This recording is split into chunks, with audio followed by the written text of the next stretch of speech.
সোবারভাবে বলতেছি, আমার জার্নি সোবার ছিল না।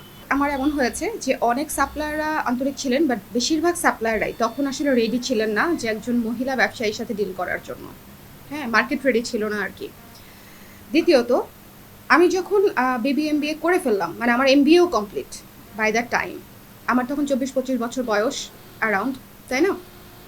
আমি কাউকে যে বলবো যে আমি বিজনেস করি, এরপরে যে আপনি লুকটা পাবেন, মানে যে চাহনিটা দিবে আপনাকে, ধরেন আমি আমি খুব সহজ হিসাব বলি আপনাকে, আমি কষ্ট করে পড়াশোনা করছি, আমার এসএসসি রেজাল্ট ভালো আলহামদুলিল্লাহ, এইচএসসি রেজাল্ট ভালো আলহামদুলিল্লাহ, আমি একটা পাবলিক বিশ্ববিদ্যালয়ে চান্স পেয়েছি, আমি একটা টপ ক্লাস, ধরেন আমার যে ফেভারিট সাবজেক্ট ছিল অ্যাকাউন্টিং, আমি সেটা থেকে পড়াশোনা করে BBMBA কমপ্লিটও করেছি। আমি অলরেডি আমি মনে করি এইটুকু কেউ আসলে তাকে ওয়েল ডান বলা উচিত। এরপরে তার চয়েস, সে কি করবে, কোথায় যাবে, আদৌ করবে কি না, it should be her choice. Social social ইয়ে হলে হবে না আসলে, সোশ্যাল বা পারিবারিক, তারা না, আমার মনে হয় যে আমরা ধরেন একটা পরামর্শ পর্যন্ত দিতে পারি, একটা আইডিয়া দিতে পারি, বাট আইডিয়া দেওয়ার সাথে যদি তোমার চোখেও মানে ওই ঝলকটা থাকে যে না তুমি তো কিছু করতে পারতেছো না, তোমার জীবনটা তো তুমি নষ্ট করে ফেলতেছো।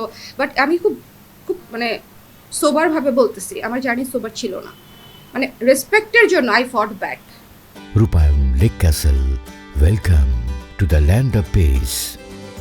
আমি আবারও বলতেছি, টাকার পেছনে আমি কখনো ছুটিই নাই, আমি ছুটেছি শুধুমাত্র আমার প্রফেশনটাকে স্টাবলিশ করার জন্য, যাতে আজ থেকে 10 বছর পরে যখন কোনো মেয়ে আমি ব্যবসা করতে চাই বলবে, তাকে যাতে ওই লুক পাইতে না হয়, ওই ওই ধরেন ওই কথা পাইতে না হয় যে না তুমি কি হবা, তুমি হকার হবা, রাস্তায় দাঁড়ায় বেচো, ভ্যান নিয়ে নাইমা পড়ো, হ্যাঁ তুমি নিজে নিজে ডেলিভারি করতেছো, হ্যাঁ এরকম। আমার আমার এত খারাপ কথা আমার মনেও নাই, অনেক খারাপ কথা শুনেছি আমি। দু একটা বললাম, আমি এক্সারসাইজ করি না, আমার পেজ বা আমার পার্সোনাল প্রোফাইল ঘাটলেও আপনি খুব একটা পোস্ট পাবেন না, বিকজ কিছু জিনিস আমি মনে করি it's part of my journey, এবং it was meant to be like that. আল্লাহ এটা প্ল্যানই করে রেখেছিল এরকমই হবে। আমার যত কষ্ট আছে, যত স্ট্রাগল আছে, ধরেন সেটাকে আমি কখনো এটাকে কি বলবো, ধরেন ব্যবসার কাজে ওভাবে ওই স্টোরিগুলোকে আমি আসলে ব্যবহার করতে পছন্দ করি নাই। আমার কাছে that was my very on.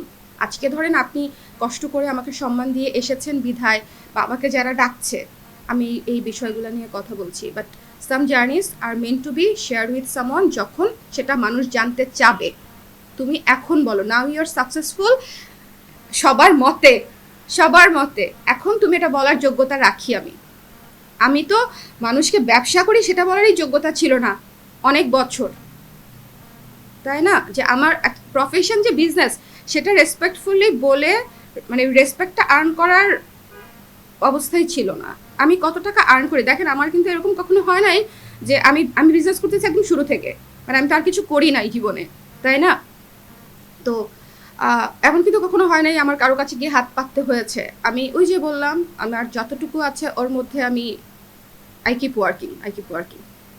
কিন্তু আমাকে এমনও কোয়েশ্চেন শুনতে হয়েছে যখন আমি একটা বড় বাসা নিয়েছি, তুমি কি বাসার ভাড়া দিতে পারবা, তুমি যে বাসা নিছো, তুমি, আমি ধরেন একটা শখ করে একটু বাইরে ট্রিপ দিলাম 3-4 বছর পরে, বা জীবনের প্রথমবারই ট্রিপ দিলাম, তুমি এত টাকা খরচ করার, তোমার এত টাকা আছে, তুমি মানে আরও অনেক, দেখেন এগুলো প্র্যাকটিস লাগে এই জিনিসগুলো বলতে, আমার প্র্যাকটিসে নাই, বাট আমি টাকা পয়সা নিয়ে অনেক কথা শুনেছি যে আমার আদৌ সেই সামর্থ্য আছে কিনা।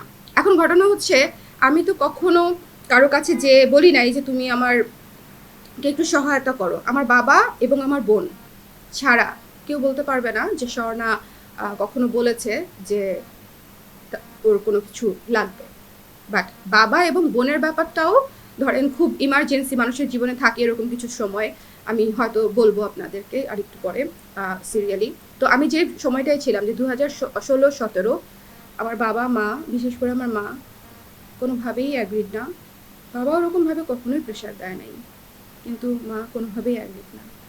তো এখনও কিছুদিন আগে আমাকে একজন জিজ্ঞেস করেছিল যে আপনার বাবা মা কি এখন প্রাউড? আমি আসলে জানি না, আমি জানতেও চাই না। মানে আমি জীবনের এমন একটা পর্যায়ে এসেছি, আমি যদি এখনও এই জিনিসটা সিক করতে থাকি, আমার মনে হয়েছে আই হ্যাভ ডান ইনাফ। আমি যেটুকু জীবনে পেয়েছি, যে অবস্থায় এসেছি, কারো যদি আমাকে মনে হয় যে আমাকে বা আমার প্রফেশনকে রেসপেক্ট করতে হবে, সেটা তার মধ্য থেকে আসা উচিত, এবং যদি না আসে সেটার পেছনে ছুটে বেড়ানোটা এখন আর আমার জন্য আসলে ওয়াইজ হবে না, যৌক্তিক হবে না।